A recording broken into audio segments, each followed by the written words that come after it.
on the boat on the Atlantic coast of Conakry, Guinea.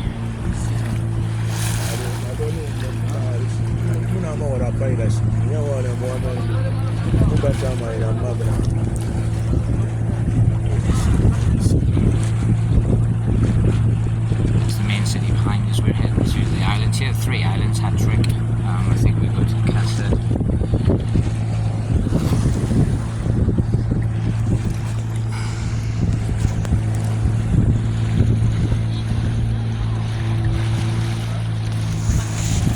A lot of fishermen out here because they can make a lot of money in the capital taking the fish back when they catch them. Huge amount of fish in the market there. When I was leaving Conakry behind,